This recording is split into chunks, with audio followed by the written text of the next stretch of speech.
So, you've watched The Black Phone too? Oh, you are thinking of watching it. Actually, if you are thinking of watching it, you shouldn't watch this movie. You shouldn't watch this video, excuse me. Except if you don't mind spoilers, and I mean the whole spoilers. For those who have watched it, what did you think? As for what I think and have come across, it has taken on the badge of being the mid horror movie ever. And I kind of get people's point. It's one of those movies that you just cannot bring yourself to love. And I think many people just can't decide to just outright hate it, but they're just like, yeah, I had to force myself to finish watching it. And then those who have other better options of things to do with their time, oh my god, I'm not part of them. But people who actually have something to do with their time stopped watching it midway. A lot of people actually admitted to stopping it midway. They just said, nope, I've had enough. And I can't even blame them. I watched the first movie and I liked it. I mean, even it, that I actually enjoyed quite a lot, have people out there who have things to say against it. They didn't just like it. They are just like, well, it's a 5 and at best 6 of a movie, which to me is actually a 7 and at best 8 to 10 of a movie. But it actually had something interesting going on. The kidnapping, the escape, it had something in it that was just good. And I mean, I'm biased because of Ethan Hawke. Since I watched Sinister, I'm sold, and especially on his horror movies. I see Ethan Hawke in a horror movie, I'm definitely watching that movie. When it came to this one, well, oh my god, what the hell? Yeah, that's what people actually say a lot of time. Say a lot, and I get them. It just was, oh my god, I should stop saying oh my god. But yeah, they leaned way too much into the supernatural aspect of it. I mean, the phone ringing and then the dream and then their mom decades ago. I mean, maybe it has something to do with the fact that the kids are also dead from decades ago, and Grandpa is, yeah, I mean, come on, the mom is dead, the kids are dead from decades ago, the grabber is dead, and then everything is starting now. I don't know, it's kind of, yeah, mind-boggling. Actually, I have to admit, this part I like, the fact that their father didn't relapse. Yeah, I like that. I respect them. But the acting, oh my god, I feel like punching the TV. I felt like punching the TV most of the time. Even the heartfelt scenes when they were crying or they were being emotional, I was barely keeping myself from laughing out loud. Now, I have to commend Gwen though. I think there were 2 scenes where she was crying, like she was screaming, really scared. I really liked that. And I didn't get that feeling unless for that scene in Hereditary. I have to talk about Hereditary when the mom was screaming in agony, in grief. So it kind of reminded me of that scene in Hereditary. She did an astounding job with that scream. I like that. Apart from that, the campaign was just something to lead on the movie, and it just dragged along and dragged. I mean, for the first 40 minutes into the movie, I was just like, I did not get where it was headed. I was just watching it, I was like, interesting. So when are we going to go right back onto the track of it being a horror movie? And it just kept going in that direction. I was like, okay. So it was just boring at best. The only time when I was pulled out of that boredom was when Gwen went into the dream of her mom, the night her mom died.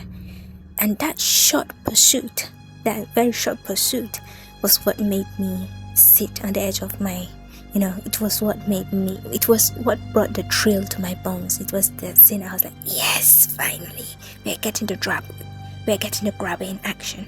I like that. It kind of reminded me of that scene in the first one. I actually love that scene. That is why I rate the first movie a little bit higher.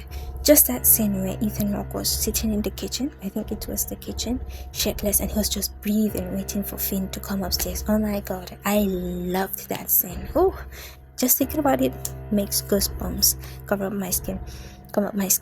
But yeah, that one. And then the second one, it was not quite effective, but I kind of get it. It was the ice skating. I felt it was a joke. I was just watching it with my brows furrowed, because what the hell was going on there?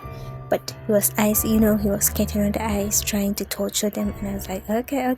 And then when it all finished, please, the scene when the kids, mind you, kids, were torturing him to kill him, the head bashing on the ground, the chopping off his foot.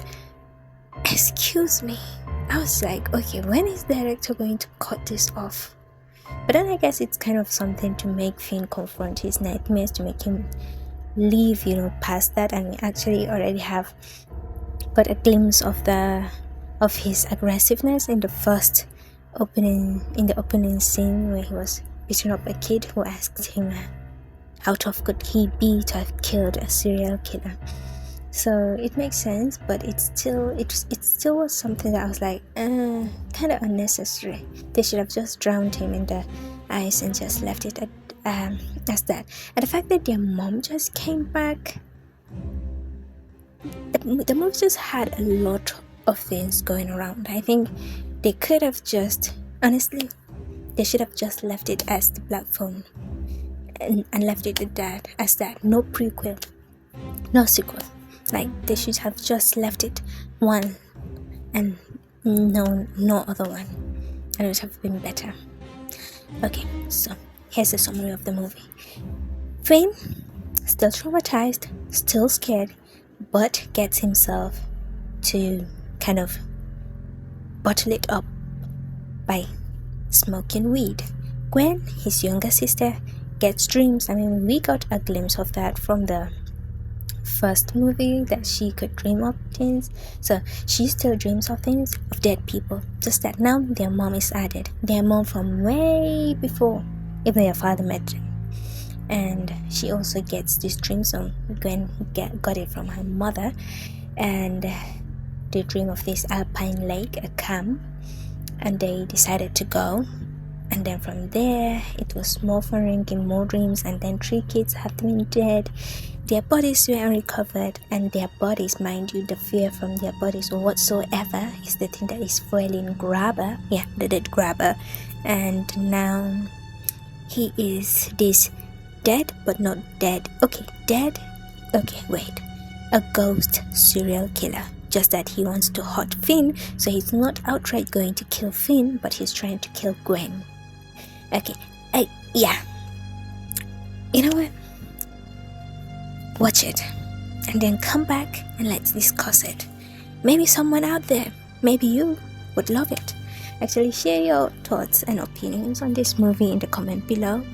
If you hate it, what are your reasons? If you loved it, you're one of a kind, actually. You would be the first. Tell me why you love it. And yeah, I don't know. This is chaotic. But yeah, let's discuss. Let's see. How could this have been better? I mean, if the only thing that could have made it better, in my opinion, it's not good. But I actually had the thought that Finn was going to be the next Grabber. That kind of trauma manifesting into turning you into someone who will traumatize other people. So the first scenes that we didn't know that actually Wild Bill is the killer, I was thinking, oh my god, is Finn the new Grabber? And I was like, okay, but then it turns out not, which I'm grateful for. But like, that would have been quite interesting to watch, and I think that would have made it better. Oh, they could have just done something, maybe a wannabe Grabber. I don't know, like, it's just something other than this. Okay, bye. That's all. Bye. Thanks for watching.